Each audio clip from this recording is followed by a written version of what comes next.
Meu nome é Daniel Puig, e venho da música, né? Cheguei aqui na UFSB nas artes, mas venho da música. Minha área é música e tecnologia, né? Então, a música que eu faço, por exemplo, depende da tecnologia. O instrumento que eu mais uso são as caixas de som. Então, a gente pergunta, o que você toca, né? Hoje em dia eu diria que eu toco trackpad e caixa de som. É isso que é meu instrumento, né? Então, o que eu vou tentar fazer para vocês é um tutorial rápido do que a gente pode entender numa mesa, né? E numa situação de desespero, a pior coisa é você ter esse mar de botões na sua frente, porque aí você não sabe mesmo o que fazer, né? Então, mas para entender ele com calma, basta entender uma coisa, né? O que passa aqui dentro é eletricidade.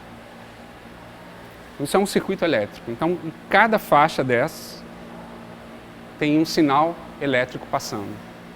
O que significa esse sinal elétrico? Ele tem uma diferença de voltagem, mais voltagem e menos voltagem, uma flutuação muito pequena. E o que é essa flutuação de voltagem? Ela é análoga, parecida, né? Por isso o nome analógico, à onda sonora. Então, quando eu produzo um som, o ar ao redor da fonte sonora se desloca para todos os sentidos. E ao se deslocar, ele aperta, né, um pouco de ar e depois essa onda vai passando dessa maneira, apertando as moléculas de ar uma contra a outra. E ela passa assim. O que o sinal elétrico faz é emular, ele é análogo, parecido a essa diferença de pressão no ar. Então, onde há mais pressão, mais voltagem. Onde há menos pressão, menos voltagem. Isso se dá muito rápido, né? É muito rápido. Então, quando você abre, por exemplo, uma gravação de som no computador, o que você vê naquela forma de onda no computador é exatamente isso, onde tem mais e menos voltagem. É algo analógico à onda sonora, né? A gente chama de forma de onda. Então, o que tem passando aqui dentro o tempo inteiro é isso, né? Essa diferença de voltagem, que é, como eu falei, muito pequena, uma flutuação pequena. Então, o que vai acontecer numa caixa como essa é que essa flutuação é amplificada. É como se ela fosse multiplicada por um número, então, em vez de ser uma flutuação assim, ela passa a ser muito maior. E o que acontece na caixa mesmo? O alto-falante tem um ímã atrás dele e na frente um cone, né? Quando o ímã recebe mais voltagem, ele puxa o cone para trás, ele atrai o cone. Quando ele recebe menos voltagem, ele larga o cone. Então, a diferença de voltagem, mais voltagem, menos voltagem, faz o cone vir para frente e para trás, ele vibra e reproduz a onda sonora para fora da caixa. Mágica, né? Assim, quase. Então, uma onda elétrica analógica, onda sonora, volta a ser onda sonora naquela ponta. E na outra ponta, né? O que acontece aqui? Dentro de um microfone, eu também tenho uma membrana, como no alto-falante. Aí todo mundo já fica olhando assim, uou, você pode fazer isso com o microfone? Posso abrir, posso olhar dentro dele. O que eu não posso é danificar nenhuma parte dele. É muito sensível. Então, atrás disso aqui tem uma membrana que vibra igualmente com a onda sonora. E ela está dentro de um campo magnético. Isso de bater no microfone para ver se ele está funcionando é bom? Não, não é. Porque faz a membrana saltar muito rápido. Então, uma vez ou outra não tem problema. Fez muitas vezes, começa a danificar, né? Bom, a membrana vibra dentro desse campo magnético aqui dentro da ponta do microfone. E aí acontece a mesma coisa. O campo magnético é alterado pela vibração da membrana, que vibrando dentro do campo magnético produz uma diferença na voltagem, e essa diferença entra no circuito, passa por tudo que eu vou falar agora, e chega na caixa de som como? Puxando o ímã para trás e para frente, de novo vibração no ar. Por que é importante entender isso? Porque isso resolve muitos problemas. Por exemplo, não está funcionando. A gente começou assim, está tudo ligado, mas não tem som, né? Aí você tem que começar a pensar nesse circuito inteiro. Onde pode estar o problema? O problema pode estar na ponta, no microfone. Ah, não está no microfone. Qual é o próximo elemento da linha? O cabo. Muita gente esquece, inclusive, acha que o cabo é parte do microfone. Não é. Um cabo ruim acaba com tudo, né? Então, o problema pode estar no cabo. Antes do cabo em si tem o conector. Esse já é um problema, se o conector não estiver legal, né? Estiver sujo às vezes, ou tiver com mau contato aqui dentro. Mas bom, passou. O cabo pode estar quebrado, mas bom, talvez, né? Não está no caso. Aí entrou na mesa. Aí agora eu tenho um outro circuito todo, né? Na saída desse circuito, de novo, cabo, caixa. Então, deu um problema, você tem que pensar em tudo. O problema não está no microfone, o problema não está no cabo, o problema pode estar aqui. Se você pula direto, por exemplo, para o cabo aqui na ponta, você pode fazer isso também, se você achar que é cabo, beleza, né? Matou essas duas partes, agora eu vou ver quais são os problemas que tem aqui. O que eu tenho de soluções? A primeira delas, se eu começar a ler a mesa daqui, de onde o microfone está entrando para baixo, está tudo numerado. Ah, besteira. Bom, besteira, mas num evento, por exemplo, que a gente estava lá na CEPLAC, 6 microfones sem fio, tipo Madonna, né? Não sabíamos onde estava e falava assim, estão numerados? Não. Então qual é o que o reitor pegou para falar? A gente não sabia, porque não tinha número no microfone. Então a primeira coisa, e aí eu até fiz quando os colegas estavam aqui me ajudando a montar, é 1, segura, 2, segura, 3, segura, né? Para a gente saber onde estão as coisas. Então a primeira ajuda é essa, marcação. Põe número em tudo, né? Põe cor no microfone, numera o microfone. Aí você olha do palco, né? A pessoa está no palco falando, daqui você olha e fala, microfone 3, já sei onde mexer. Se não tem que ir mexendo em tudo, acaba com volume de um monte de outras coisas, né? Então essa é a primeira ajuda. A segunda ajuda é que está tudo escrito, né? Então entrada de mic, microfone, entrada de linha, né? Uma outra entrada que se chama insert. Então tem todas as entradas aqui. Aí a gente tem que saber que em inglês in é entrada, né? E aí eu tenho as saídas, out. Essa mesa, por exemplo, ela tem alguns problemas. Um dos problemas é que a saída principal é com esse tipo de cabo aqui, de 3 pinos. Alguém sabe o nome desse cabo? P7. Oi? P7? Não. XLR. Que é muito interessante esse nome, já vou falar por quê, né? E alguém sabe o nome desse cabo? P10. E eu fiz isso de propósito agora, viu? P10, né? E como é que chama esse aqui? P2. E aqui? RCA. E vejam bem que esse cabo não é RCA, ele é RCA P2. Ainda tem a seguinte diferença. Qual a diferença desse P10 para esse P10? Mono, um canal. Estéreo, 2 canais. Um canal está na ponta, o outro canal está aqui. E o que é isso? É o aterramento, terra. Tem um... Está mal aterrado. A energia elétrica está rodando demais no circuito, ela não sabe para onde escapar. O terra serve para ela escapar. Aí, tem energia demais, escapa pelo terra, né? Se eu não tenho terra, ela fica causa zumbido. Bom, por que eu fiz isso aqui de propósito? Tirar o cabo.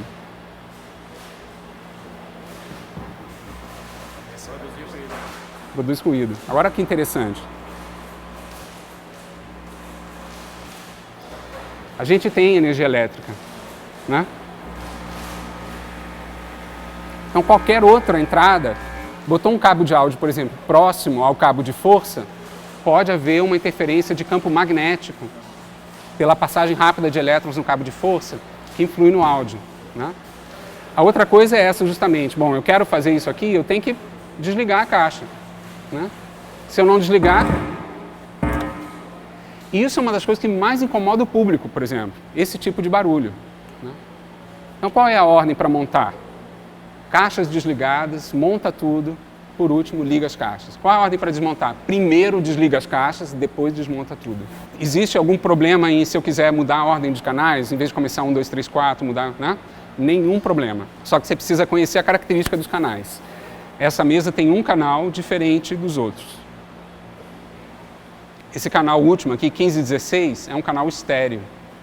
Ele tem 2 canais. Isso serve, por exemplo, para um aparelho de CD, para alguma coisa que você está para o computador, né? Você já entra tira do P2 do computador e entra com RCA direto nele, né? Ou um aparelho de MP3, se bem que ela tem até um USB, se você quiser ligar também, né? Os outros canais são mono, eles só recebem uma coisa de uma vez. Essas entradas P10 dos outros canais, elas são todas monos e a do último P10, isso. Você vê que ele tem 2 e que está escrito left, right, esquerda, direita, né? Ou ele entra com 2, ou ele entra com um P2 estéreo. Eu até trouxe para a gente ver um pouco a sensibilidade desse outro microfone. Então, pegando um canal, vou pegar o canal 3, que é o desse microfone aqui, tá? 1, 2, som. Agora, chegou? Chegou, né? Só em uma. Então é porque está saindo mono, na verdade, né? De alguma forma, devia estar nas duas. Então deixa eu ver se muda. Muda de caixa? Som. Ou não? Não mudou nada. Tá. Bom, Isso é uma outra coisa que eu queria mostrar para vocês, né? Um outro microfone. Eu vou falar só uma frase. Percebe a diferença? De novo. Eu falo apenas uma frase.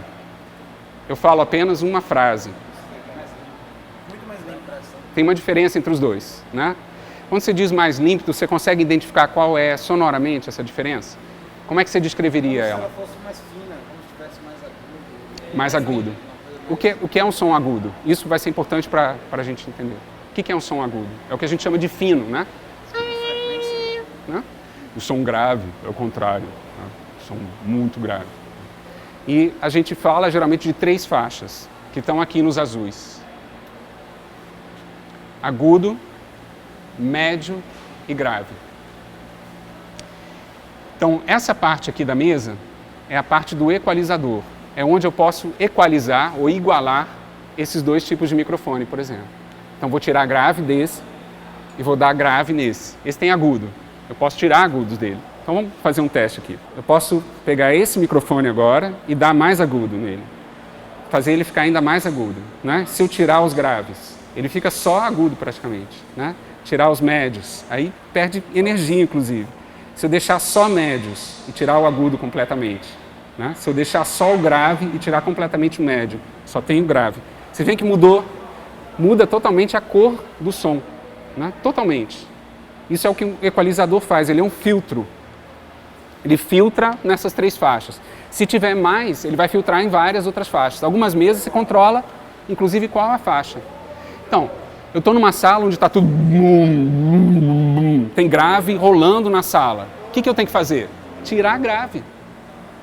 Ou eu estou numa sala que começa... Tira agudo. Começa a retornar agudo, porque está rolando agudo demais na sala, né? Como é que eu tiro agudo? Está escrito em inglês de novo. High, mid, low. Mas se eu pensar na lógica, é agudo, médio, grave. Agudo, médio, grave. Isso já ajuda bastante, né? Então, eu ouço como o palestrante está falando e estou vendo que está embolando, as pessoas não conseguindo ouvir muito. Geralmente, eu tenho que tirar a grave. Geralmente, né? Mas o importante, então, nesse caso, é essa coisa de ativar o ouvido. Se você ficar pensando só na lógica do negócio, mas não ouvir o resultado, você não chega a nada. Porque, às vezes, identificar o problema está em ouvir o resultado. Ponto. Numa urgência, se eu não tenho como ouvir direito o som, o melhor seria deixar tudo no meio, né? Tudo no meio? Não. Não é a melhor solução. Qual é a melhor solução? Sair daqui. Eu vou para o meio da sala e ouço como é que está ouvindo. Chego lá para trás, ouço como é que está saindo o som, né? Isso é a escuta das pessoas, o que elas estão ouvindo. É para o que eu quero, né? Que elas ouçam direito. Então, a solução é essa. Eu vou lá para o meio. Tem que pedir um tempo? Pede um tempo. Mas é importante no começo você pedir um tempo para depois ter algo rolando tranquilo, né? Então, saio daqui e vou lá ouvir como é que está o som. Põe uma música para tocar e ouço como é que está o som. Se eu botar uma música, eu vou ouvir logo. Tem grave demais, tem médio demais, tem agudo demais, né? E aí, claro que esse treino, agora a gente está falando, mas esse treino da escuta, se vocês ainda não têm, é uma coisa de ir ativando. Vai para um show e começa a ouvir com atenção. O que está acontecendo nesse show? Tem alguma coisa que me incomoda? Se tem, o que é? Consigo identificar com o meu ouvido? A outra coisa é fazer isso que eu fiz agora, né? Vou pegar agora o outro microfone e vou fazer a mesma coisa. Deixar só os agudos, né? E começar a entender o que acontece quando eu faço isso. Agora misturo médios de vez em quando. Aos pouquinhos eu vou botando médio e vou ouvindo a diferença, ó. Voz de rádio, né? Não parece? Agora eu vou botar o grave. Colocando grave, vou ouvindo a diferença que acontece. Está acontecendo agora uma coisa, ó. Todas as luzes vermelhas acendendo. Está clipando, distorcendo. O sinal, aquela, né, onda sonora, está batendo no limite do canal. Pá! E aí distorce o som, né? E está distorcendo em parte porque eu botei o equalizador agora todo ele, né? No máximo. Estão todos no máximo. Está tudo no máximo e ele está distorcendo tudo, né? Ainda distorce mais aí Jimi Hendrix se a gente subir mais o volume de tudo. Estourar as caixas. Distorção é isso que vocês estão ouvindo na voz agora. Isso é distorção, né? Isso a gente procura sempre evitar. Então, uma forma de evitar a distorção é baixar o volume. Outra forma é olhar como eu estou equalizando. botar tudo no meio e já some a distorção, mesmo aumentando o volume, tem menos distorção, né? Menos distorção, ok? Agora, dá para ouvir claramente aqui que tem muito grave na minha voz que sai dali, muito grave, né? Então embola um pouco. Se eu tirar o grave, a gente começa a ouvir mais claramente o que está sendo dito, dá para ouvir palavra por palavra. Essa equalização é diferente, por exemplo, de música. Na música você quer ouvir o grave, médio e agudo, então você tem que balancear com muito mais cuidado para tudo ser ouvido. Para a voz, o que você quer ouvir é o que está sendo dito, né? Se for voz cantada, não, já é outra história.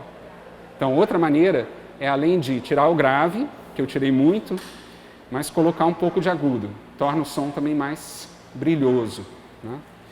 Bom, aí a pergunta do Fabiano também vale. Como é que eu testo essas coisas? Ao bater no microfone, eu não estou testando nada, né? Estou testando se ele funciona, obviamente, mas outra forma é falar palavras diferentes, vogais principalmente, perdão, consoantes principalmente, mas também algumas vogais. Então, praia, por exemplo, praia. Então você vê o cara falando 1, 2, 3, 3. Ele, na verdade, ele está testando mais do que 1, 2, 3. Ele está falando 3 palavras convencionadas que trazem 3 vogais diferentes e várias consoantes. 1, nasal. 2, né, sibilar.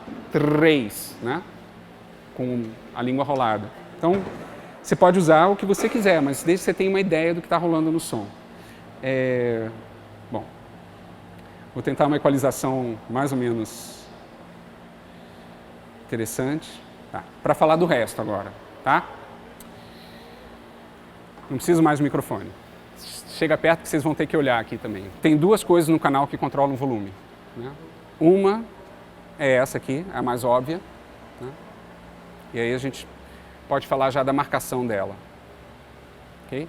Então isso é um fader, palavra inglesa para esse tipo de botão, né? Que desliza, um botão deslizante. E aqui eu tenho um botão giratório que também controla o volume. Se vocês olharem embaixo dele, está escrito gain, em português ganho, e aqui volume, né? Qual a diferença entre ganho e volume? Essa é a questão. O ganho, ele vai injetar mais ou menos energia nesse sinal elétrico que a gente estava falando. Então, quanto mais ganho, mais eletricidade entra nesse canal. Okay? Se eu subo demais o ganho, ele satura rapidamente, tem energia demais. É como botar muito açúcar na água, satura mesmo, né? Ele fica todo sujo, molhado, né? Bom, então o ganho é isso, a entrada de energia. O volume não. Ele não vai tirar a energia ou colocar a energia, ele vai simplesmente dizer por quanto eu estou multiplicando o sinal. Aqui que eu falei, de amplificar, multiplicar no fundo, né? Por quanto eu estou multiplicando, e por isso a numeração. O que essa mesa traz é uma numeração em decibéis. E isso dá para ver quando diz aqui, ó, 0 dB. Para quem gosta de matemática, decibel é uma grandeza logarítmica. Outras mesas vão trazer 0 aqui e depois menos 1, menos 2, menos 3. É linear, não é logarítmico. O logarítmico é mais próximo de como a gente escuta. O que acontece com a nossa escuta? Quando fica muito alto o som e permanece muito alto, ela se adapta, né?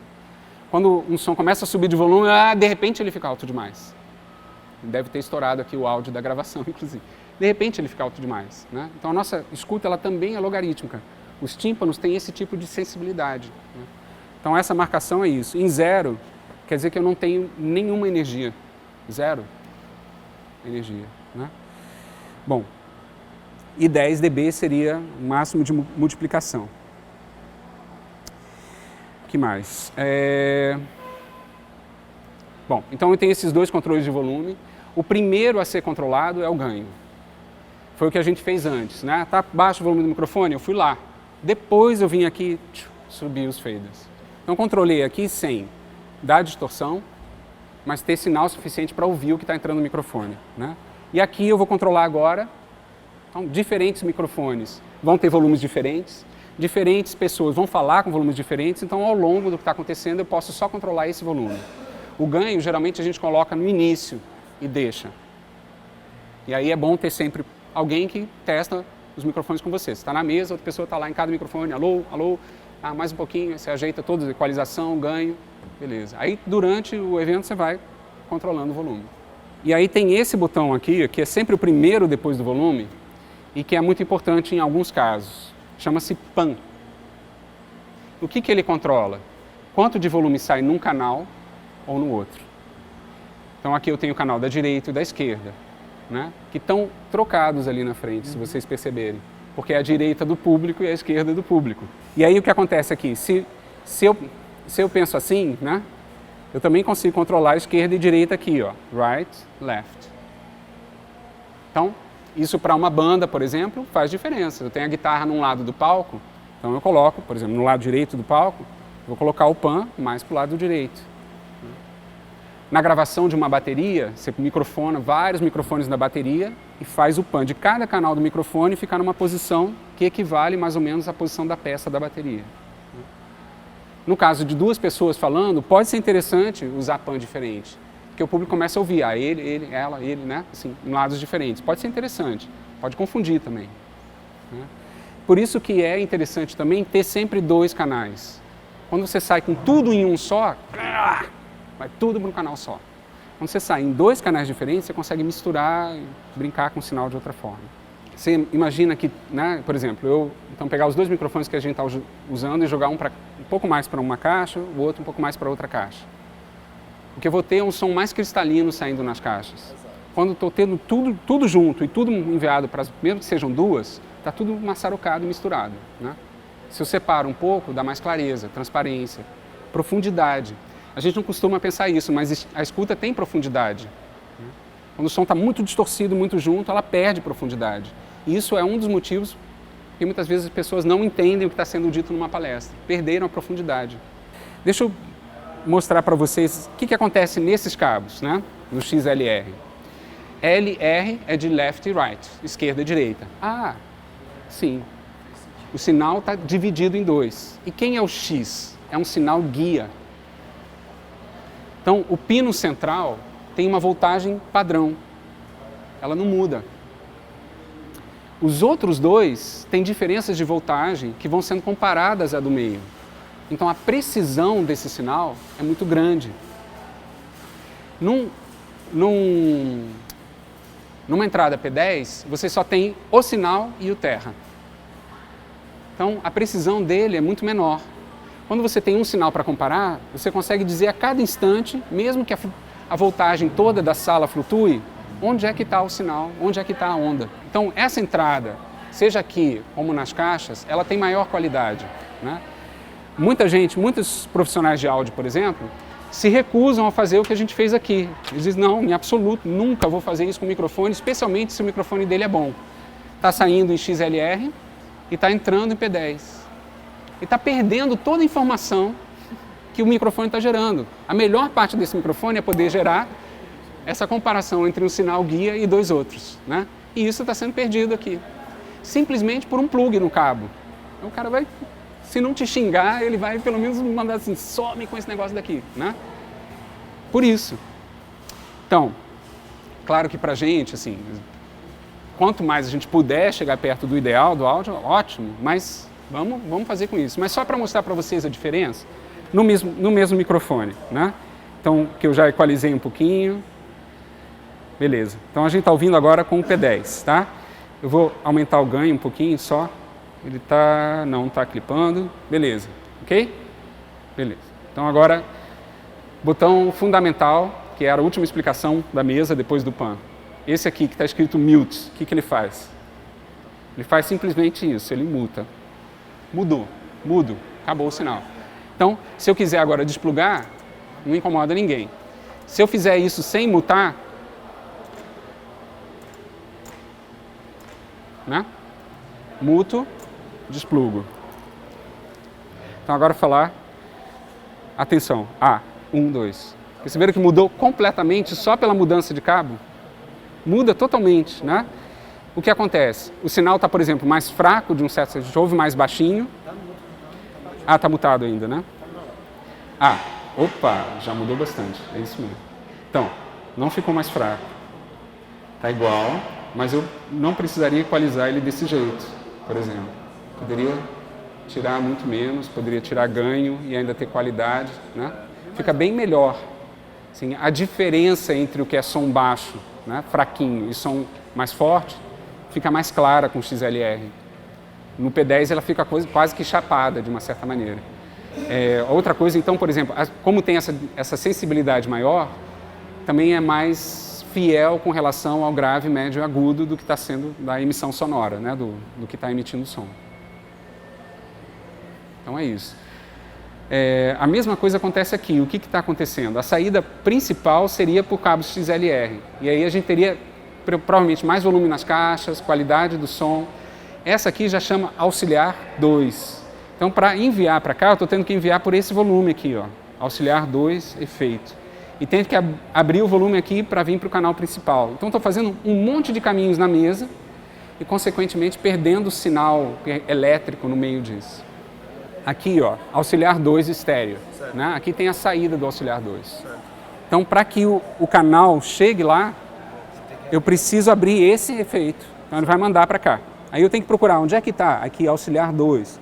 Aí é o volume do auxiliar 2, volume do auxiliar 2 por canal, que está enviando para cá. Ele, na verdade, envia primeiro para cá e depois para cá. Então, estou fazendo um monte de caminhos desnecessários. Se eu estivesse saindo diretamente aqui, não precisava enviar nada para o auxiliar. Esses volumes estariam controlando o que ia para cá. Porque da forma que está com o P10, a gente tem que fazer esse controle pelo auxiliar 2. Da forma que está com o P10 aqui. Na saída. Tá, aí faz o controle por esse... Eu tenho que mandar volume para cá. Se eu estivesse saindo na main, né, no master, poderia esquecer eu poderia esquecer, deixar ele no 0 e estaria controlando o volume dele só aqui. Entendi. Então o que está acontecendo é que o sinal faz um monte de caminhos, para sair aqui e ainda sai em P10. Certo. Veja que nesse todo de caminho, o sinal elétrico começa a ficar deteriorado, entra ruído na história. Com menos caminho, menor a probabilidade de entrar ruído. O que acontece? O auxiliar 1 vai mandar tudo para cá. Para que servem auxiliares? Para mandar para o retorno de palco. Ou, no caso do 2, geralmente para um efeito. E depois do efeito vai ser mandado de novo, provavelmente para um canal na mesa e aí para o todo. Né? Então aqui manda para o retorno. E aqui para as caixas principais, que são sempre aquelas que vão para o público. Né? Ou para quem tem que ouvir. Isso entre o 2 e o XLR. Isso. E a auxiliar 1? O auxiliar 1 também, ele vai servir para você mandar para monitores, né? Para retorno de palco. Você tem o controle também do auxiliar 1. E aqui você ainda tem uma saída estéreo para um gravador. Então, se eu quiser gravar tudo, eu posso sair daqui e mandar para gravação. Tá, só recapitulando. A gente tem dentro do auxiliar 2, temos essas duas saídas, né? Esquerda e direita. Isso. E temos essa outra que é... Isso é um envio. Você veio do auxiliar 2 para um efeito e aí você volta com o efeito para cá. Então você consegue controlar aqui quanto de efeito vai ser aplicado ao que está nesse canal. Isso já é um procedimento um pouco mais complicado porque ele implica que você tem duas cadeias paralelas. Aqui a gente está falando de uma cadeia só, está passando pelos canais, saindo. Né? Quando você envia para um outro aparelho e volta para a mesa, ele cria uma segunda cadeia paralela. Side chain, chama. Cadeia paralela. Bom, e a última coisa é PFL, que é Pre-Fader Line, algo assim.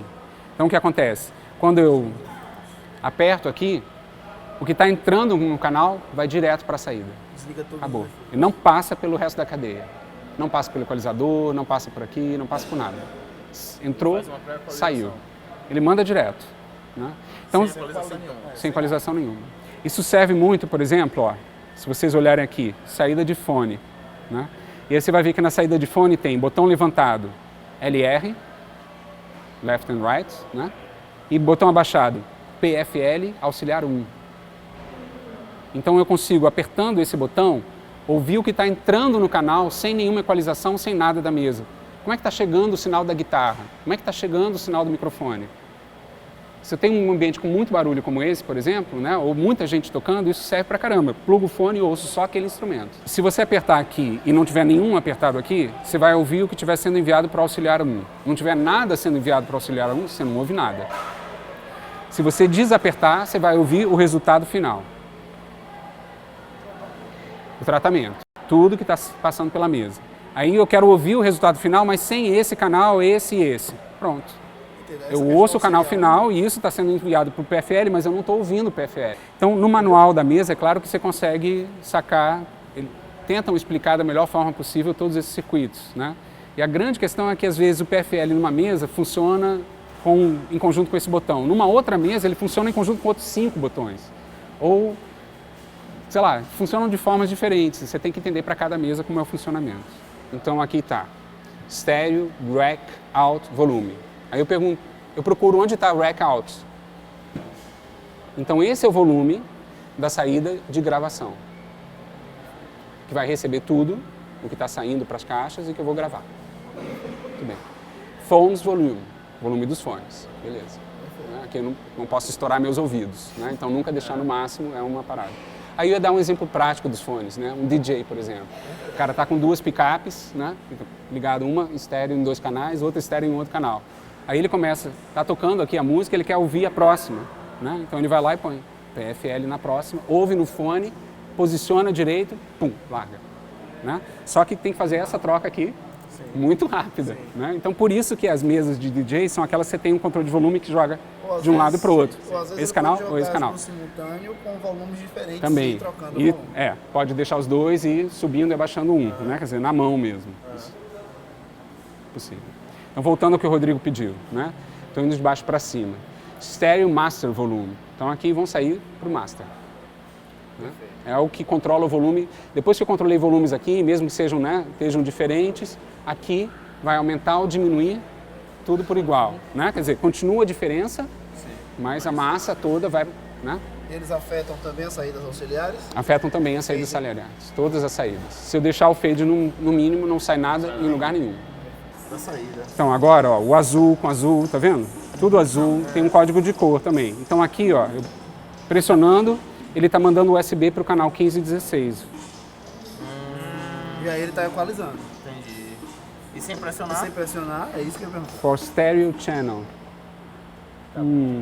Não, desliga simplesmente, não manda para lugar nenhum. Esses são efeitos digitais dentro da mesa. Né? Isso é pessoal, detesto eles. Geralmente esse tipo de mesa eu não gosto. Mas você pode achar um efeito legal. Né? Ele vai dar então um reverb, ou seja, reverberação, emula uma sala. Né? E tem 5 reverbs, 5 ecos e 5 delays. Né? O eco geralmente vai ser aquela resposta de um eco mesmo.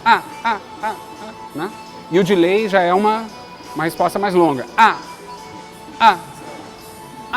Né? Lá na frente. Tá? Me parece que seja isso. Por esse botão aí, né? São selecionados pelo número. Então 01 até o 15. A reverberação, o aumento diminui. E aí você pode escolher um. Está ativo. Está ativo. E aqui fora ele vai passar a usar um efeito externo, que é aquele que vai estar ligado no send. Tá? Essa utilização de uma sidechain, ela é mais complicada mesmo, então prefiro até que a gente nem entre nela agora. Tá? É só a utilização desse botão. Ele desapertado, ele está usando... Desapertado, aqui ele está usando o efeito digital, que são todos esses. Quando você E aperta, apertado, o efeito externo. Onde está escrito auxiliar 2, também é o efeito desse volume. É o volume desse efeito, perdão, troquei isso. Estão ouvindo? Então o que eu fiz agora foi mandar pelo auxiliar 1. Estou mandando abrir o volume do auxiliar 1 e mandei o auxiliar 1 aqui também. Quer dizer, quanto do canal veio para cá. Então, cada distância, delay. tem outra no meio, tem outra lá atrás. Eco, Deixa eu fazer uma pergunta. reverb. Até bem pouquinho, ele não tem muito reverb. Então aumentei o volume aqui, quer dizer, quanto do auxiliar 1 ele está enviando para o efeito. E aqui, quanto do canal ele está enviando para o auxiliar 1, certo? Então, por exemplo, agora eu continuo tendo, mas está lá no fundo. Né? Quando eu ponho no máximo, eu ouço bastante do efeito. Aqui eu tenho algum efeito, mas ficou mais baixinho, ficou lá no fundo. Né? Isso é interessante também, por exemplo, usar um efeito desse, deixar ele baixinho, pode dar uma diferença. Pode ser um som legal para o que está acontecendo. Sempre é interessante molhar a voz da pessoa, né? Quer dizer, botar um pouquinho de efeito é bacana. Microfonia é muito interessante, porque ela é um exemplo de pensamento complexo. Ela é complexa, ela envolve muitos fatores, nunca um só. Né? E a outra coisa é que ela é retroalimentação. Em inglês, feedback, realimentar. Realimentar também é a palavra em português, né? Então, tecnicamente, ela acontece quando o microfone é colocado na frente da caixa. É isso. O que aconteceu aqui nesse momento, né? O som que entrou no microfone passou pelo circuito inteiro para sair na caixa. E aí ele é realimentado no microfone de novo. Esse aí, como não tem o circuito, liga e desliga, pode ter. Ela é bonita, inclusive, né? Eu acho bonita. Não, os guitarristas adoram no final do show, né? Acho que botar Jimi Hendrix usava isso, né, como parte, né? Só que para o público, quando isso, né? A realimentação, ela também é em progressão geométrica, né? Realimentou, realimenta mais e explode, né? E isso é que pode causar um dano incrível para o ouvido, né? Então todo mundo... Mas às vezes acontece microfonia e não acontece isso, de estar na frente. Então, por que esse problema é complexo, Morbeck? Como o Helder chamou a atenção agora, às vezes acontece microfonia, mas não acontece da pessoa estar na frente, ela está próxima à caixa, ou ela está, né? É complexo porque a microfonia pressupõe reflexão no ambiente. Então, a onda sonora viaja de uma determinada maneira. E das caixas de som com mais potência ainda. E reflete nas paredes, como qualquer outra coisa reflete. Bate, tum. Então, um estudo de ângulo de reflexão também vale para o som, né? A gente não tem muita certeza se é realmente assim. Mas, a princípio, a física trabalha com esse tipo de coisa. Então, essa sala, por exemplo, ela é muito ruim por vários motivos. Um deles ela tem duas paredes paralelas enormes. Então, pá, reflexão aqui. Né? Sons agudos são mais rápidos que sons graves. Os agudos aqui refletem, que é uma loucura. A outra coisa é que ela tem um pé direito alto e nada lá em cima que ajude o som, por exemplo, a ficar dentro da sala. Ele vai embora. Então você perde o som aqui. Ao mesmo tempo que eu tenho percebe o eco dentro da sala? Tem uma reflexão enorme, mas o som se perde. Ele não ganha potência, né? Então, é péssima para várias coisas. Um dia a gente estava aqui junto, né, Fabiano, num evento, falei, não, vamos replicar, e botamos, as pessoas lá atrás não ouviam. A gente foi ligando uma caixa na outra, botamos mais duas, né, até lá embaixo, melhorou um pouco. A melhor coisa para essa sala seria ter caixas ali, ó. Talvez 4 de cada lado.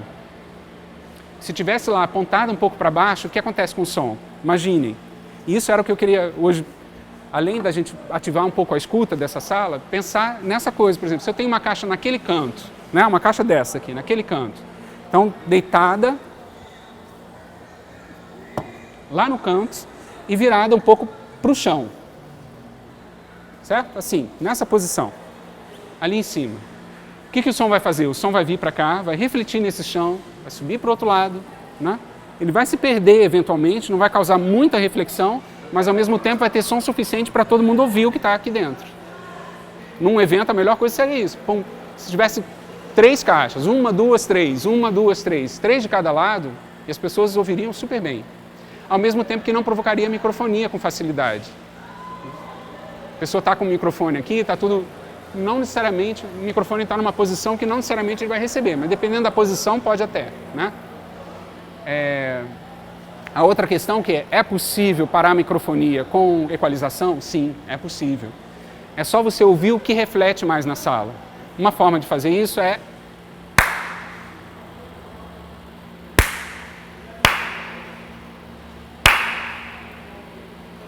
E isso é um outro aspecto ruim dessa sala, reflete quase tudo. Mas se a gente entrar no teatro, por exemplo, a gente pode fazer isso daqui a pouco, vocês vão ver que a reflexão da mesma palma é completamente diferente, né? Então, abrir essa escuta da sala, o que está refletindo dessa sala? A gente diz que uma sala é muito viva, ela reflete demais, né? Ela é muito viva nos agudos, né? Ou ela é muito viva nos graves, o que ela reflete mais? E aí eu vou lá na mesa e tiro. Se ela reflete muito grave, tira grave, porque já tem grave na sala. Já vai refletir mesmo, né? Por aí vai. Então eu posso usar a equalização para acabar com a microfonia. Eu posso usar a posição entre microfone e caixa para acabar com a microfonia, né? Num dos nossos eventos também eu vi assim, o pessoal botou o púlpito e a caixa de som aqui. Então a pessoa estava falando com o microfone aqui e a caixa está aqui. Pô, o microfone até dizer chega. E é só isso. Então, uma das duas coisas tem que mudar de lugar. Ou, né, a pessoa vai ficar falando assim, de preferência não virada para a caixa, ou a caixa vai para outro lugar. Se eu tenho uma transmissão em que o pessoal do outro lado está apenas ouvindo, né? Então o ideal é sai com áudio, como o Morbeck falou, por exemplo, da saída de gravação para o computador e da saída master para as caixas desta sala. Então você sai aqui sem atraso, para lá vai para a transmissão, eles vão receber com ou sem atraso, dependendo do sinal. Mas você quer também agora ouvir o pessoal de lá. Então a saída do computador vai entrar em outro canal da mesa. Por exemplo, pode entrar no canal estéreo, mas você pode também entrar em 2 mono, ou até num mono só. Entende? Ou entrar no XLR. Mas o XLR é mono ainda. Veja bem, ele não é estéreo, apesar de ter 2 sinais, né? Bom, de qualquer forma, você pode, então... Você entendeu, Rodrigo? Entendi, mas deixa eu refazer. Aí o que vai acontecer? Tudo que acontecer vai sair para eles dessa saída, eles vão ouvir, e vai sair dessa para a sala. O que vier de lá está entrando na mesa. Então vai sair para a sala e vai voltar para eles também.